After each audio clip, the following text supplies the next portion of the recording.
Welcome. I'm Leslie Canham. I'm Mary Gavoni. I'm Linda Harvey. I'm Olivia Wan, and together we are the Compliance Divas.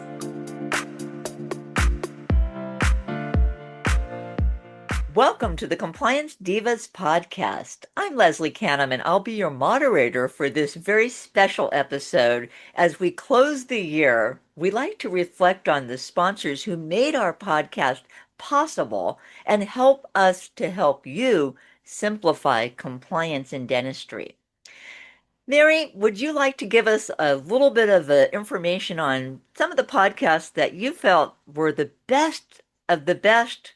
And then we'll go on to Linda with her best of the best, and I'll provide a little bit of information about the best of the best from my perspective from our sponsors this year. Absolutely, Leslie. And I would just like to reiterate what you said about how our partner sponsors in the dental industry help to bring this information to you, not only about their new products, but being able to make this podcast accessible to everyone. So the first sponsor I want to give a shout out to is Midmark. Midmark is a manufacturer not only of dental equipment, but of course, as we say in our podcast episode number 204, the beloved M11 sterilizers that so many practices have in their offices. And they underwent a very big upgrade, update, refresh of their M11 and M9 sterilizers this year with more enhanced electronics and monitoring. You can look at the screen during a cycle and know exactly where your instrument sterilization cycle is, how many more. It's not just looking at the timer to know how many more minutes, is everything where it needs to be, the temperature and the pressure and so forth. And you can also track those non-compliant employees who might be shortening the cycle, who might be removing items from the sterilizer before the dry cycle is completed. And not that you want to punish them, but you need to retrain those employees. And this is a great tool because it documents who did it. You can focus on those people who may be kind of breaking the rules. The other advantages of this new sterilizer is that because the surface is so streamlined and can be easily cleaned, it's been tested and tested and tested to make sure it withstands exposure to disinfecting solutions. It can be connected via internet connection to save your records and all those types of things. Just cannot say enough good things. I cherish this new sterilizer. It is amazing. And the next podcast that was just a big eye-opener for me, and I think the rest of the divas as well, is our partner sponsor, Parkel, on cleaning your ultrasonic scalers. As the experts at Parkel shared with us, the water in an ultrasonic scaler, whether it comes from the dental unit or from a separate source, the water that comes out and flows through that ultrasonic scaler is at a lower pressure than, say, a handpiece or an air water syringe, which means it's a little more stagnant, which means that it can grow more biofilm inside the ultrasonic unit. And as our friends at Parkel shared with us, they have tons of pictures and videos of water samples that they have taken out of ultrasonic units that have come in for repair. And I think I remember the word or the words pond water being used to describe what this water was like. And we don't want pond water going into our patients' mouths. And so what Park done is introduced a new product called Pure Clarity that is for ultrasonic scalers, and it has two components to it. One is a filter that's actually an antimicrobial filter that filters microbes out before the water is discharged through the ultrasonic scaler. And they have a shock mechanism that can be used directly on the ultrasonic scaler. So even if the water supply to the unit comes from a water bottle or a filtration system and goes through the ultrasonic unit, the ultrasonic may have higher CFU levels than the rest of the unit, and it may not pass separately. And so many water tests are done as a pooled sample from the handpieces, the air water syringes, and the ultrasonic scalars. And just sort of as an aside, I have had the practices that I've been in for the last several months test their ultrasonic units, and every single one of them has failed. And so we've been shocking those ultrasonic units separately. So please go and listen or re-listen to episode number 217 on cleaning your ultrasonic scalars.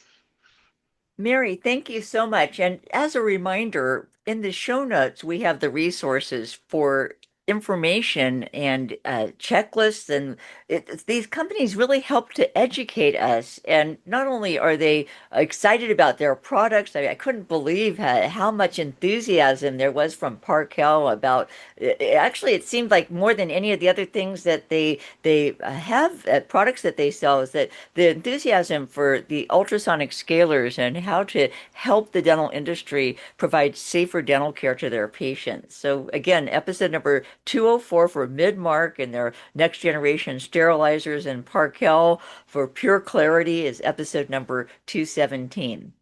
Linda, you have some information on not only sponsors that help us with products and services that we can use, but also help us stay in compliance with regulations. And so, would you give us your tips on the top podcasts from sponsors this year? I'd be happy to, Leslie. And I look forward to this episode every year because it's an opportunity to, one, express gratitude to our sponsor partners for their continued sponsorship and promotion and helping us share this information and get the word out on important topics and new products and just the science behind everything. My two podcasts, Leslie, revolve around water lines, similar to Mary's with Parkel. And I know we hear so much about water lines, but the truth of the matter is we can't hear enough about it because I have some of the most unusual situations have happened in offices that I've been called to work in on for legal cases and my own personal clients that just things are happening that they don't know how to explain and they get confused in between our visits and training sessions. So it's important to understand those. So first I'd like to focus on episode 203 with Solmetics and the changing waterline standards. And that's an important podcast because we were talking about the new law in Georgia related to the requirements now to test quarterly and maintain your records for 5 years. And there was a whole sequence of process that was covered in that Georgia law. And we know divas because we've talked about some of the issues that have happened in Georgia and also in California where there have been disease transmission. And the Georgia Dental Board took it very seriously and took it to a standard that just became effective in the beginning of, I think it was February 2025. So every dental practice in Georgia now must comply with this standard. It's not a nice to know or best practice, it's a law. And that's why Olivia Diva wanted me to shout out today about making sure that everybody stays up to date with the dental board standards in their state, because we know besides Georgia and the state of Washington, other states will be following suit. And Leslie, I know you've mentioned several times that you're following closely some coming changes to the California Dental Practice Act. So those are just a couple of examples of why we need to keep our ear to the ground, if you will, and stay tuned to the Divas podcast because we will bring you all those late breaking information as that comes available. And then my second podcast, Leslie, would have to be the one with the Gen X, where it's no more maybes with our dental unit waterline testing. It's be assured. And this was episode number 213. And what was important about this one is that it helped our listeners to really understand more than just doing an in-office test, what the importance of doing third-party testing was. And in this case, we're talking about a test called a R2A, and that is a microbiological test that consists of using a low nutrient agar test plate, and it's allowed to incubate for a certain number of days. And they can really look further at the direct number or the exact number of colony forming units of bacteria that's in that dental unit waterline. So instead of getting a pass fail or maybe using a paddle test where you're estimating a range of CFUs, Now you have the exact number, and it's very powerful data. So it's really important that we incorporate that into our dental protocols where we're using third-party testing throughout the year. And Leslie, I'd also like to draw our listeners to the attention that the Genix company has a great academy library on their website about failed tests and health risks with water lines. So let's make sure we include a link to all the podcasts mentioned today so that if one of these piques somebody's interest, they can easily go back and take a listen and go back to the great resources that the Divas strive so hard to make available for all of our listeners.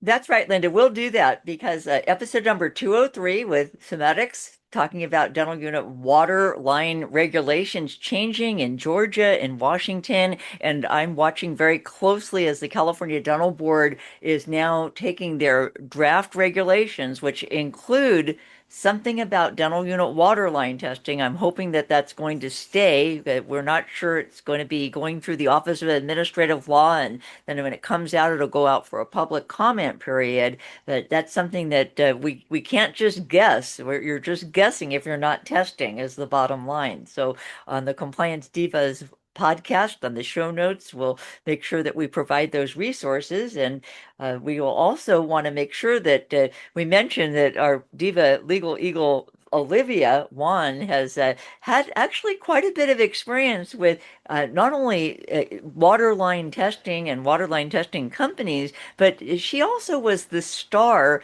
the litigator for the defense in a was a mock trial that was at the what's now called Association for Dental Safety, but was formerly known as OSAP, the Organization for Safety, Asepsis, and Prevention, where she and Dr. Ed Zinman, who is they're both attorneys, had a mock trial where the defendant was a dentist who didn't test her dental unit water, and not only was she in the line of fire, but also the manufacturer of the dental unit, the manufacturer of the product that they used for testing dental unit water, and a recommended a regime for that. So it really brought very close focus on what can happen in a dental office should a patient have an ill effect. And the determination is that there was infection control issues surrounding dental unit water.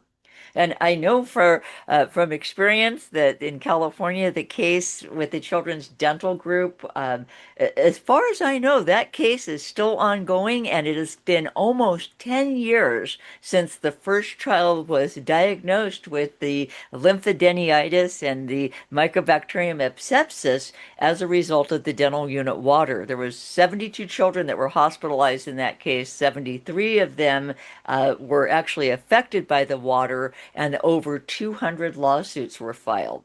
So, in moving on to some of our other sponsors, partners that we appreciate and have provided us with so much information and have given us so many resources for patient safety, I want to talk first about Vital Alert, which is a it's a dental emergency kit that is something that is so well organized. We learned from Lee Majuris, who is the program manager for Vital Alert at Young's Innovation, and he talked about the line of emergency medical kits that are available in dentistry today.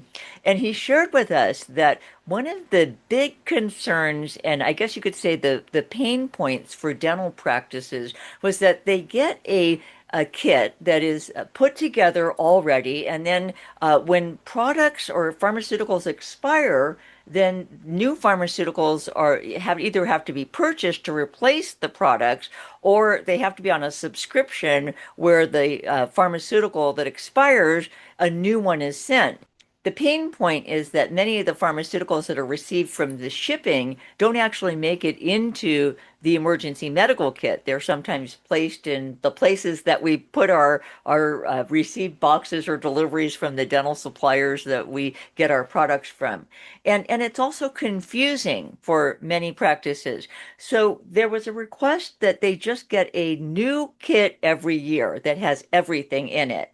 And we thought that was just stellar for saving time, especially in practices today where workforce shortage is an issue, and being able to provide patient care and effectively manage infection control and keep all of these other things top of mind. When it comes to patient safety, we can't have any mix-ups or slip-ups. So we're really thrilled to know that there's a color-coded way that we can keep our emergency kits easily organized and with quick reference guides, and we can have the material, the pharmaceuticals that we need readily available that are going to work, that are not expired.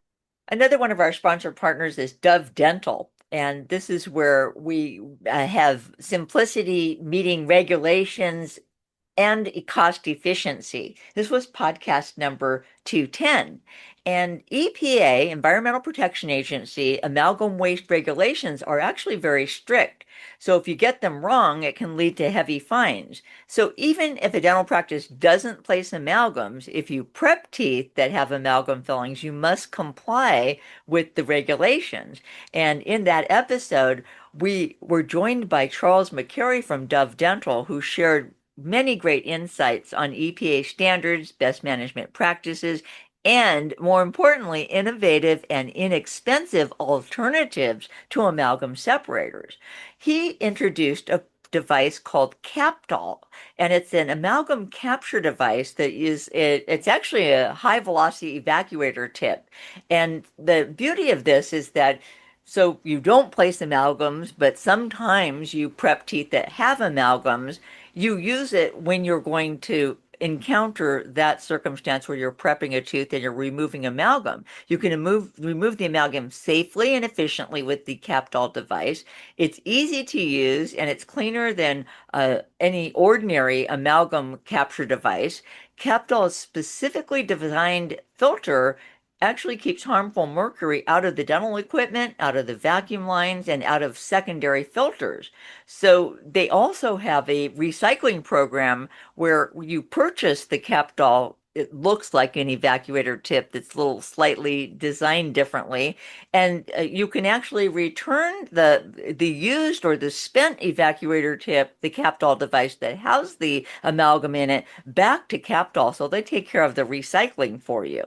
And we thought that that was a great way to reduce the costs of having an amalgam separator and the maintenance that's required annually, the recycling. And again, it answers the question for many dental practices that say, well, why do we need this? We don't place amalgam.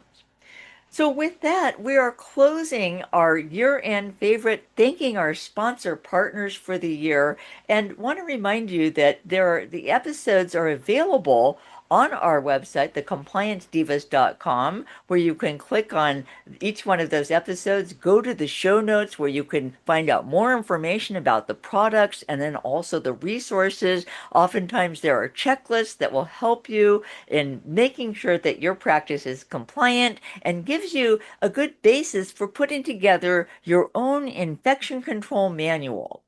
At the Compliance Divas, we bring clarity and simplicity to compliance by navigating regulatory compliance to keep you on track. Please take a look at the show notes, and if you'll scroll down, leave us a review, and know that you can subscribe to the Compliance Divas podcast through your favorite podcast channel, or you can go to our website, thecompliancedivas.com. Again, please make those resources available to your team and stay compliant throughout the next year. Please also submit your questions to support@thecompliancedivas.com. And with that, we leave you with our year-end podcast.